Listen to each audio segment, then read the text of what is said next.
welcome to the Huntsman World Senior Games Active Life. My name is Kyle Case, and I'll be your host on this amazing journey as we attempt to help you get the most out of your life.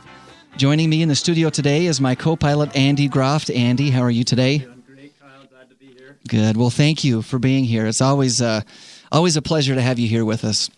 Now, Andy, as you know, this is not a sports highlight show. It's not. Our goal is to provide information and inspiration to our listeners to really help them achieve their goals and frankly, to truly enjoy the active life. That's what we're trying to do here. Yeah, absolutely. But we work in the sports event management business, and while I don't think anybody would qualify either of us as rabid sports fans, we both like to kind of stay up on what's happening and kind of who's leading and who won the Super Bowl and those kinds of things. We try to stay involved. Sure, I even followed soccer this year just because of the World Cup. Was going on. Yeah, see, so that's it. We try to do that a little bit, and as you mentioned, the World Cup is a big deal. Now that that's over, and by the way, congratulations to Germany. Yes, that was kind of an exciting thing. That was a hard-fought match. It was, and they deserved to win, and so congratulations to them. But since that's been over, there's been one story that seems to have dominated sports headlines for the past few days. Yep. You know what I'm talking about? I'm thinking that it's that guy from Cleveland. Yeah, LeBron Miami. James, right? Yeah. LeBron James. It's the return of the king, right? As Tolkien might have said. But now, by now, even if you're not a sports fan at all, obviously, you've probably heard that LeBron James is heading home to Cleveland. That's right. And that's kind of a big deal for those people there, and it's good for him, and I think it's kind of a fun, feel-good story. Yeah. Here's an interesting angle on that story, though, that kind of caught my attention. People look at things in different ways. Sure. And one of the things that we're fastidious about here at the Huntsman World Senior Games is our attempt to understand economic impact. We want to make sure that our stakeholders, whether it's the community or our sponsors, feel that they have the potential to get a return on their investment. And so economic impact is kind of a buzzword that's used to talk about how the games drive the economy and bring dollars into the local economy and elsewhere as well. And did you know, Andy, you probably knew this, but over a 2-week period, the direct economic impact on the local community from the Huntsman World Senior Games is over $15 million. That's huge. And I did know that, but that is really big, especially for a fairly localized area, with a fairly small population. That's right. A big deal. It's kind of a big deal, and it's something that we're excited about, and we're excited to be a part of the community in a productive way. Well, there's this guy. His name is Ed Fitzgerald, who is the Cuyahoga County executive. Now, are you familiar with Cuyahoga County? I am not. I wasn't either. I'm assuming that that's where the city of Cleveland is. Okay. Because he's talking about LeBron James. And Mr. Fitzgerald estimates that LeBron's return to Cleveland will have a $50 million impact on the county's economics over the course of a season. Wow. $50 million from one guy. Now obviously, he's making a lot of money as well, but it goes beyond just what LeBron is making. Sure, that's a lot of $50,000 a year jobs. It is for sure.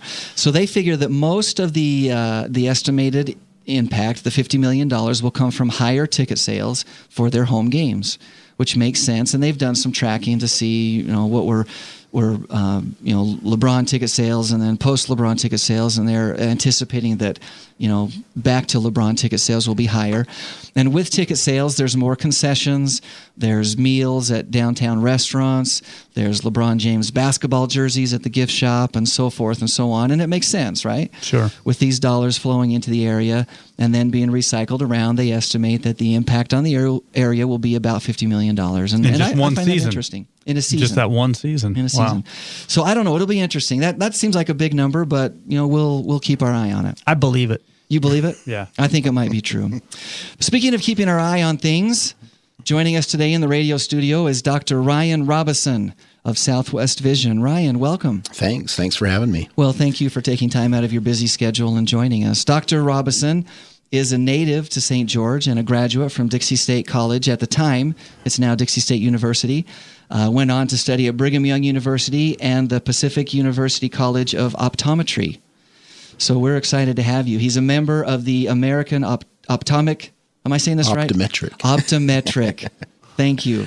The American Optometric Association and the Utah Optometric Association. And I know Ryan is also very community-minded and has served on various boards and committees and is a member of the St. George Exchange Club as well. Correct. Yeah, well, thank you for being with us.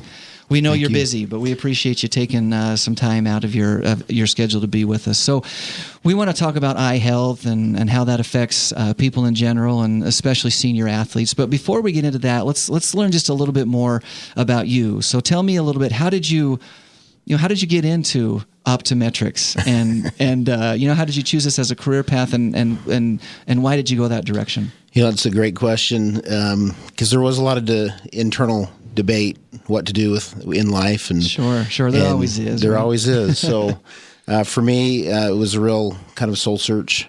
At that time, it was my first year in college. Going into my second year, that was really trying to whittle that down. And my dad was a CPA, great with numbers. My brother was in engineering, and thought, math. It's got numbers. Right. It's all about the numbers. That's where my brain's wired. But as I really looked at what I wanted to do and spend my time as a profession, but also time with family and how that was structured, as I narrowed down the list of professions that math was involved in, I settled on optometry because it was interesting and exciting.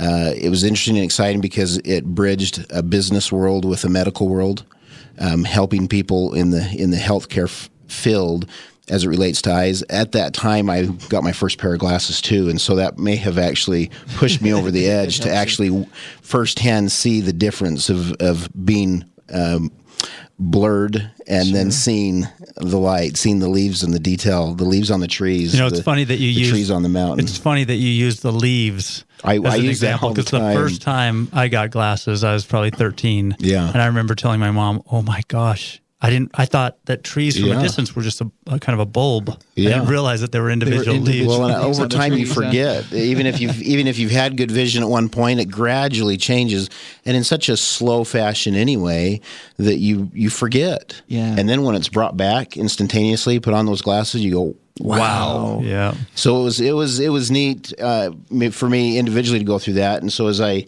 was kind of analyzing where do I want to spend the rest of my life and doing what, it settled here and felt like this is great for family, great for people interaction. I love to work with people, not with computers, not with numbers, with people.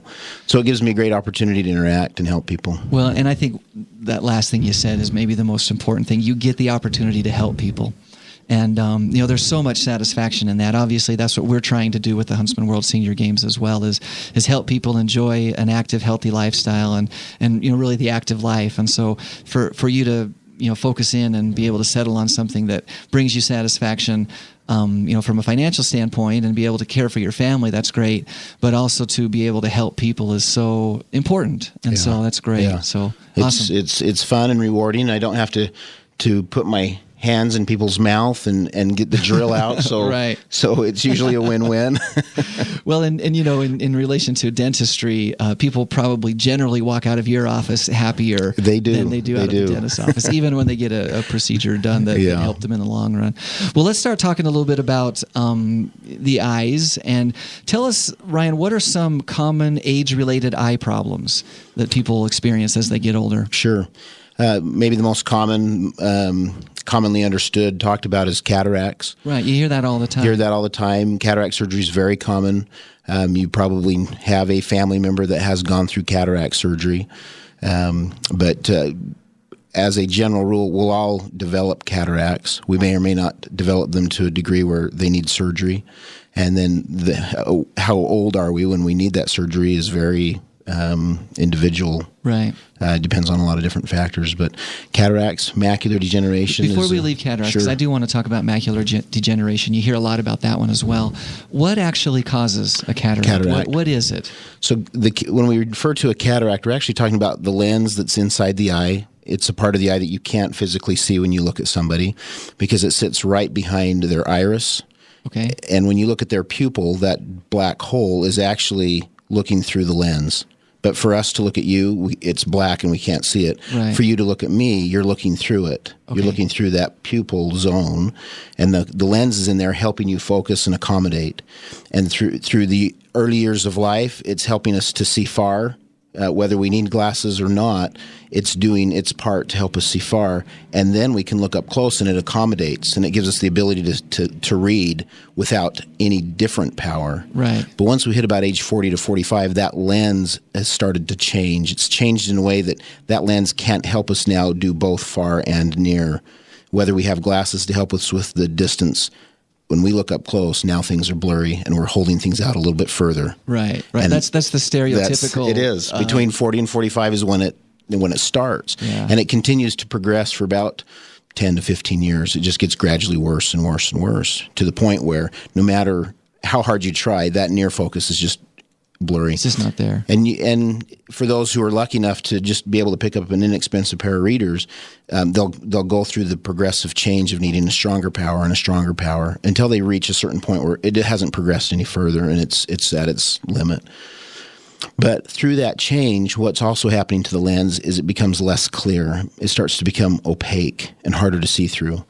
And an analogy I'll use for that is if you put a clear piece of plastic outside and let the sun beat on it day after day, year after year, eventually it's not going to be a clear piece of plastic anymore. Like my headlights on my car. Exactly, like the headlights on the car. That's like your lens. And so the constant UV exposure that you have throughout your life accumulates this opacity, and there's different types of cataracts that you can get.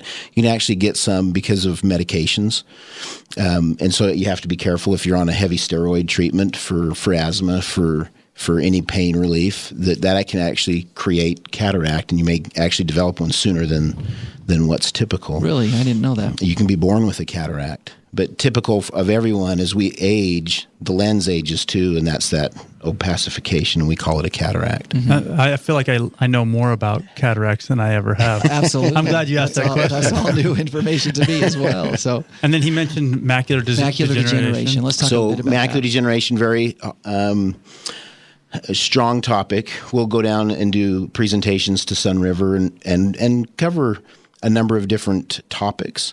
But the one that gets the most questions, regardless of what topic we're actually talking about, is macular degeneration. Yeah. Obviously, very devastating to someone's vision, to their lifestyle. And so, if you have someone in the family or you yourself have it, your life is changed, and it's profound. People will comment frequently that of all the senses that they could lose, vision is absolutely the last. That's the last one. Amen. So it's hard to see people go through that. But as we age, our macula is more susceptible to that change. If you're over the age of 65, the odds are working against you. So we reach a certain point in life where actually, regardless of your vision seeming stable and unchanged, we still advocate for having your eyes checked yearly, because things like macular degeneration can start to change. And the macular degeneration forms because the macula inside the eye is responsible for our center vision, our direct line of sight. Everything else is our peripheral vision. Right. If we lose parts of our peripheral vision, it's not as devastating. In fact, it may not even be noticeable. Some people will come in being completely unaware that they've lost a significant amount of their peripheral vision because they're not looking for that. They're looking at letters when they read. They're looking at the TV. They're looking when they drive with their macula. And so when the macula starts to change, that's when people start to you really notice things. that. Yeah. But the macula, in order for it to work, it needs a certain support system, just like the rest of our body.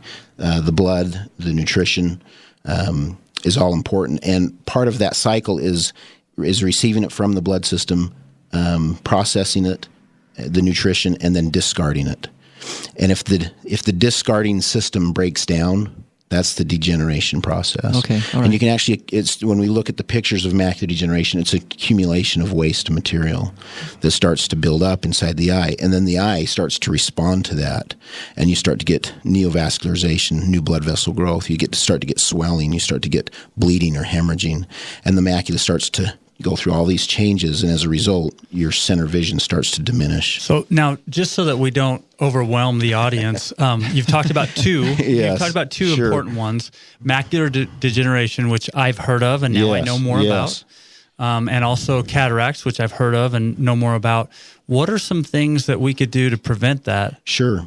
I'll just end with macular degeneration on one other note, because I had a conversation with a patient that basically decided, well, okay, so I come in every year and you tell me I've got it.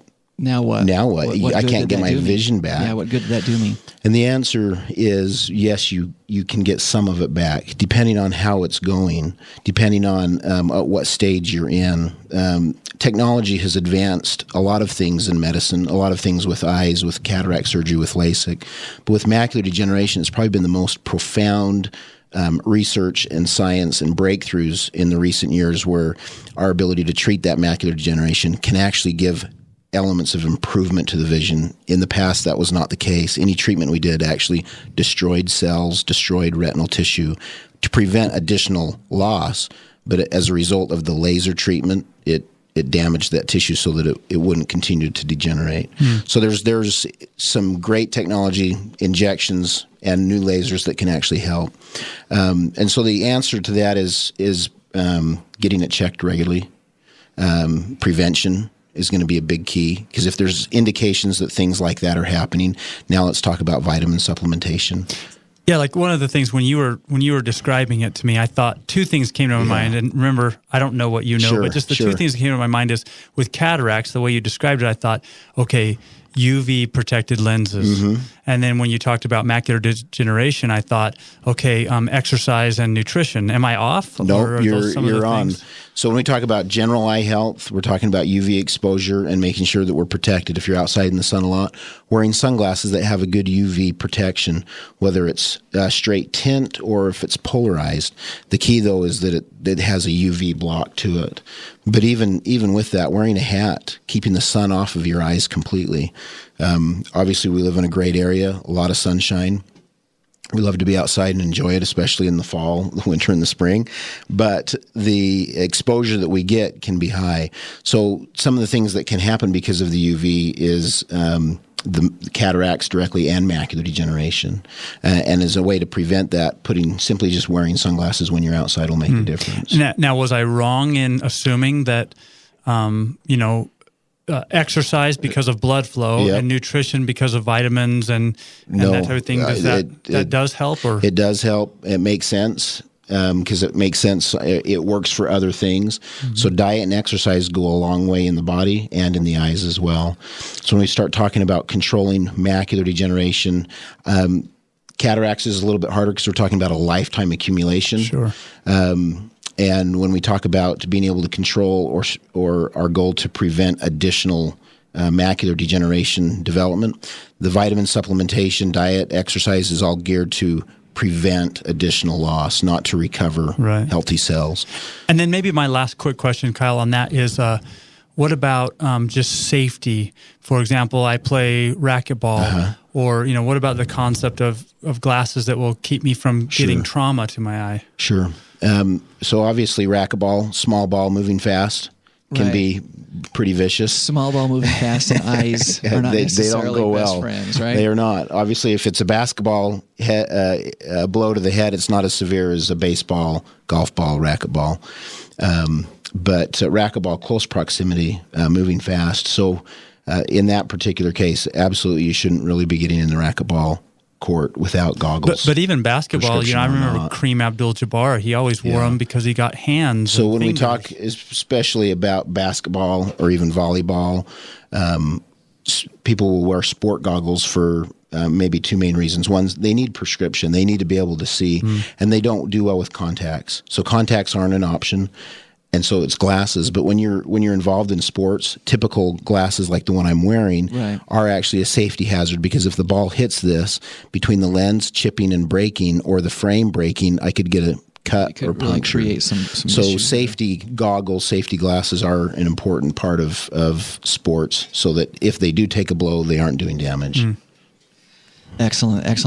That's great information, I think, for anybody, but especially for athletes. And it's, again, as Andy said, it's just good to have a better basic understanding of your eyes and what we can do to keep them healthy. Yeah. As you said, the last thing anybody wants to do is lose their eyesight. And I'm sure that rates up as the highest of the senses. So. No, absolutely. I was going to say the other reason, if it's not because you need prescription when you're wearing safety goggles, it's because you already have one eye that has somehow been compromised. Yeah. Whether it's because of an injury, because of health, you just really can't see out of that eye.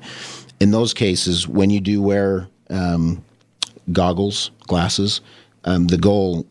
the primary goal is to protect the one good eye. Yeah. So something to keep in mind. So at the Huntsman World Senior Games, we offer a variety of health screenings, and one of the screenings that we kind of focus on, or some of the screenings that we focus on, focuses specifically on the eyes, because it is so important.